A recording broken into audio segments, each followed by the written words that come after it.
First, you have some time to look at questions 1 to 3.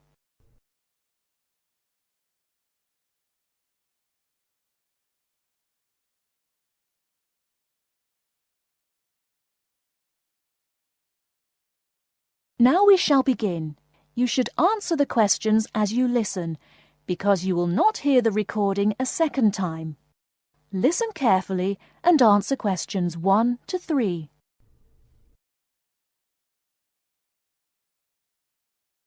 Many of you already have a reasonably firm idea of the general subject area you wish to study. Others are more open and searching for ideas. Whatever your situation, I hope you find that we have a course that meets your needs. Our firm aim is to be a student-centred institution with a special emphasis on flexibility. This begins with our attitude to access. We judge people on their motivation and commitment to study as much as, if not more than, formal qualifications. This is reflected in the vitality and diversity of our student population. Some of our students come direct from sixth form or college. Before you hear the rest of the conversation, you have some time to look at questions 4 to 10.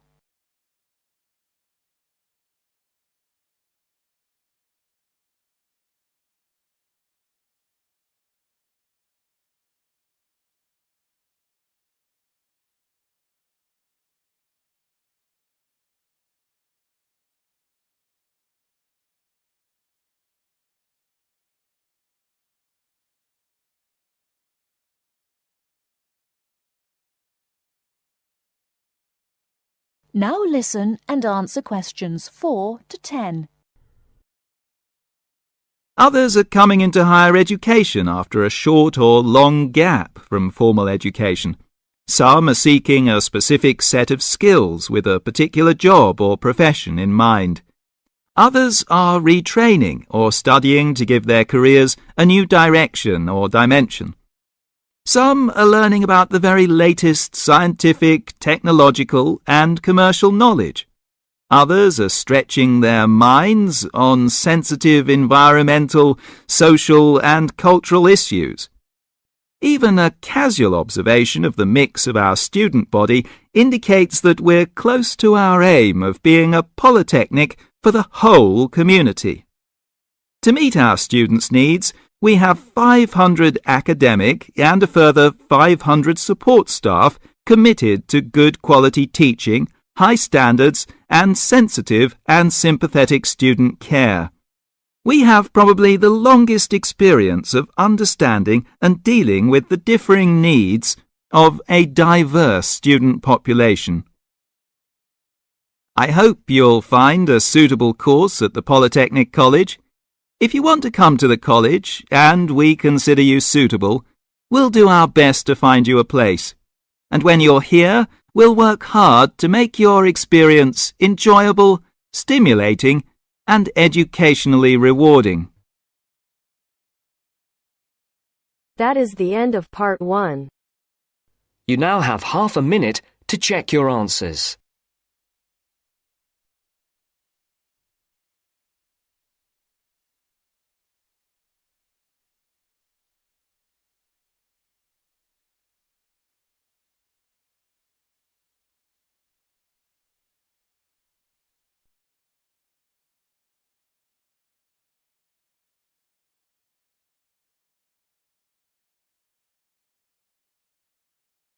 Now turns to part 2. Part 2. Everyone knows that we have achieved a huge amount in terms of space exploration. First, you have some time to look at questions 11 to 16.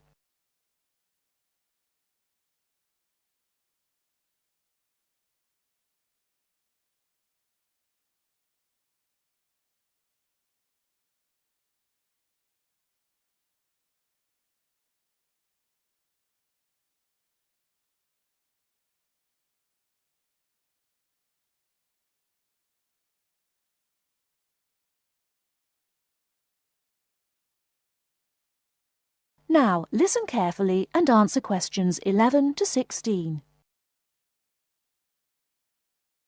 Everyone knows that we have achieved a huge amount in terms of space exploration. The space race between ourselves and Russia went on for nearly 20 years, but we were the first to land a man on the moon. At that time, the space race was very close, and the Russians very nearly got to the moon before us.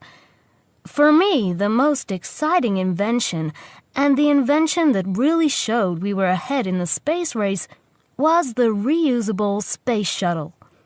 It was first successful in 1981 and has since been used on many missions. The reusable shuttle can carry astronauts on space missions and can serve as a laboratory in which to conduct experiments. It can be used to transport equipment to space stations or to collect or repair satellites. The shuttle carries between 5 and 7 crew members. When a mission is complete, the shuttle fires thrusters, which propel it back into the Earth's atmosphere. It then glides down to make its landing. Before you hear the rest of the talk, you have some time to look at questions 17 to 20.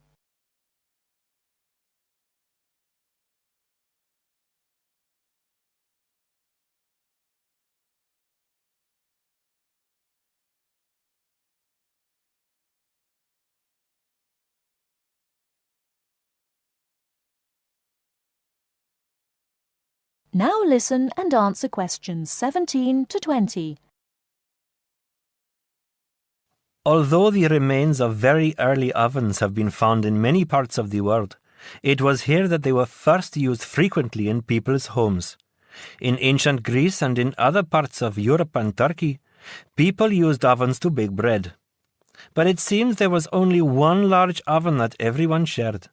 Here, the remains of villages from 5,000 years ago show that each mud brick house was constructed with an oven, and that baking bread and perhaps cooking meat was very common. The ovens were made of clay and shaped like a beehive. Inside they had shelves, so that a number of loaves could be cooked together, and an opening at the bottom from which ash could be removed. That is the end of part 2. You now have half a minute to check your answers.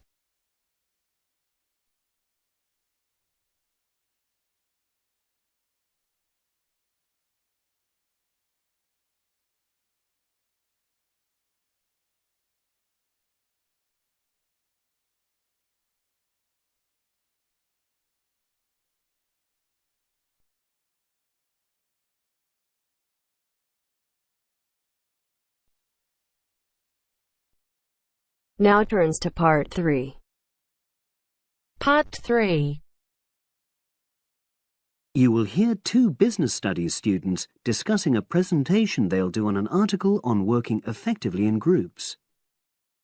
First, you have some time to look at questions 21 to 26.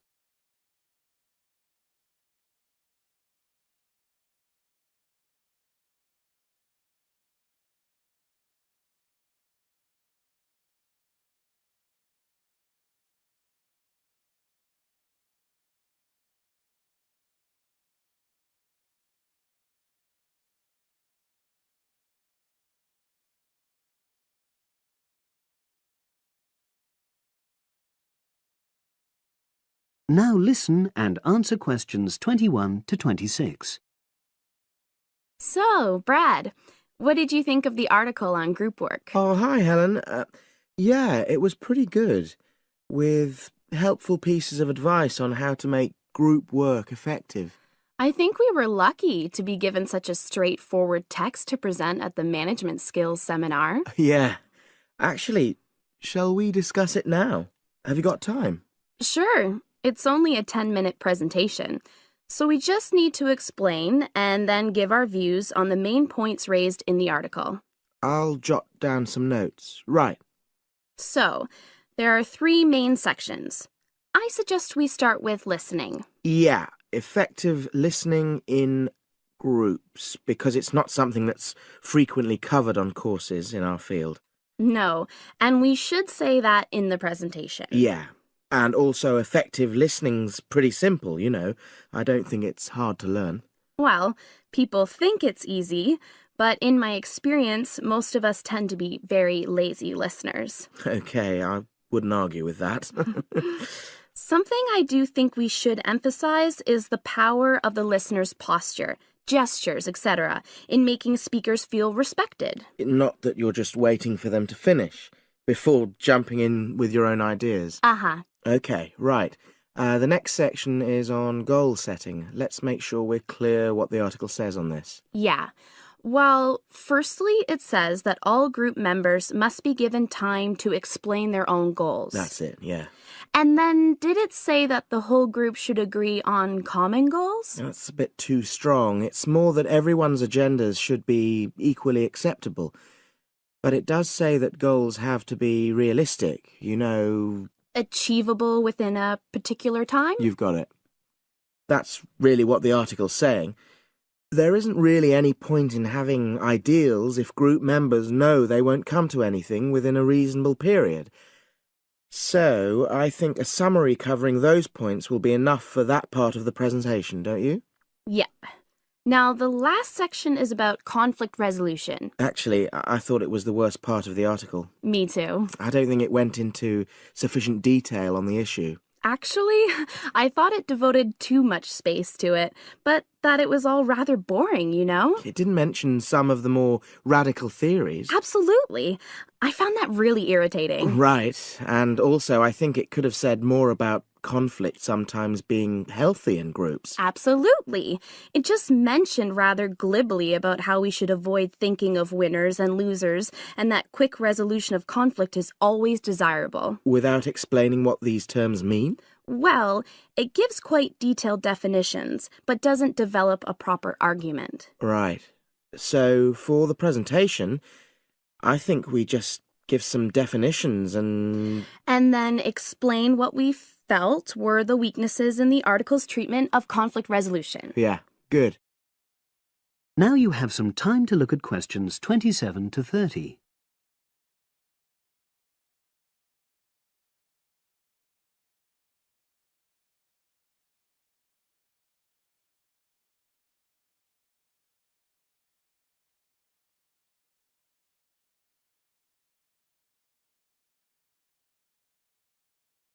Now listen and answer questions 27 to 30.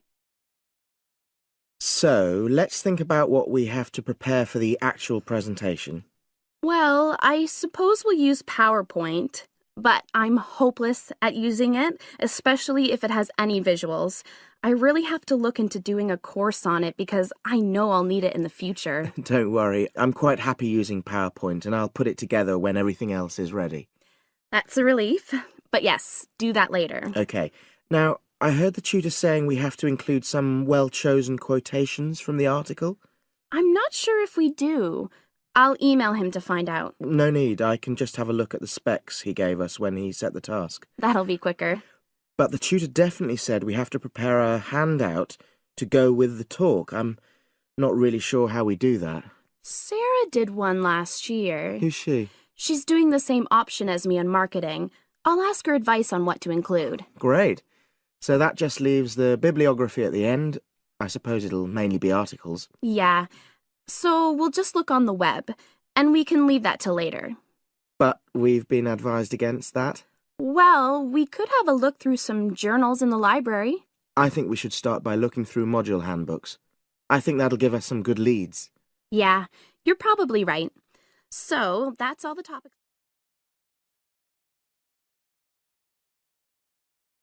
That is the end of part 3. You now have half a minute to check your answers.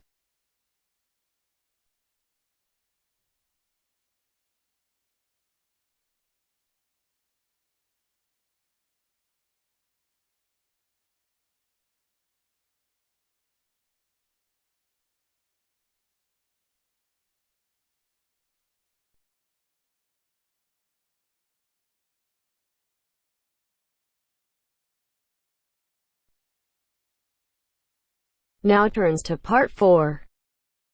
Part 4. You are going to hear some facts and figures about Australia. First, you have some time to look at questions 31 to 40.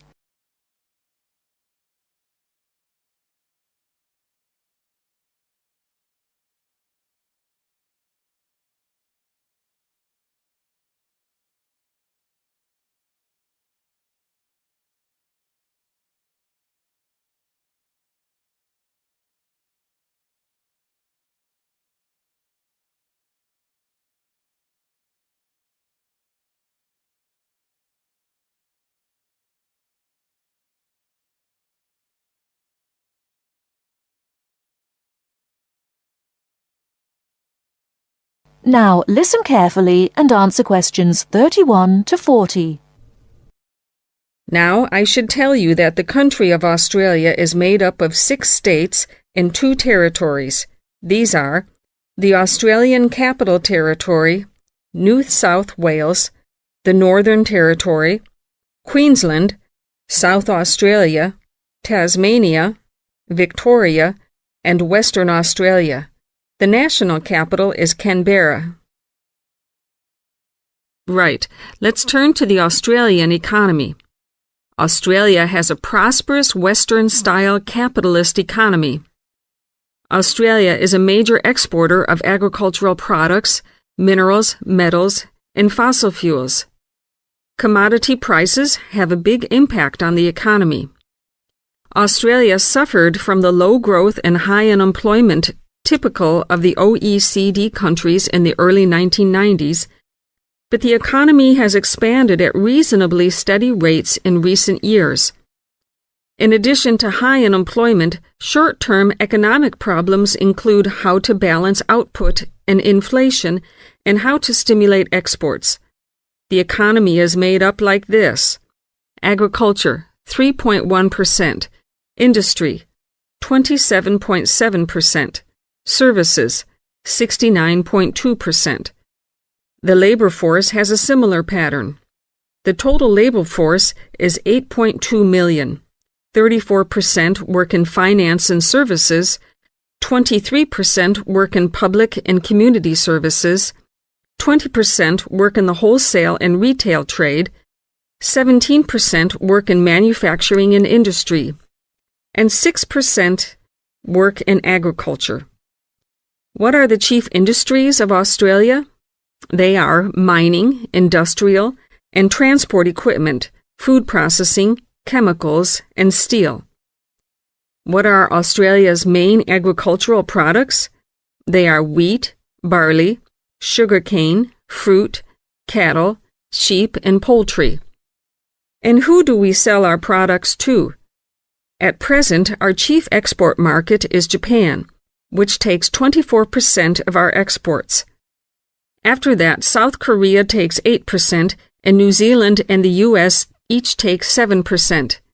In years to come, however, we expect China to become a significant trade partner. China already supplies 5% of Australia's imports. This is the same amount as New Zealand. Meanwhile, we take 1/5, in fact 22% of our imports from the U.S., 17% from Japan, and 6% from the UK. So what sort of things does Australia import? Well, we import a lot of machinery and transport equipment, especially computers and office machines, also telecommunications equipment, and in addition we have to import oil and petroleum products. So let's move to the subject of communications in Australia. We have an estimated 8.7 million telephones and 9.2 million televisions. There are some 134 television broadcast stations and 325 radio stations. The related subject of transport is naturally very important in such a big country as Australia. Let's look at highways first. There are 2 kinds of highways, paved and unpaved. Paved highways are regular roads with a permanent surface. But actually, we have more unpaved highways, around 60%, than paved. when all the country roads are included. In addition, Australia has a railway network of over 38,000 kilometers. But you'll probably find it hard to believe how many airports we've got. 10? 20? 50? No, the total is 443. Of course, this includes many short runways on farms and in the outback. There are only 9 airports with runways of more than 3,000 meters.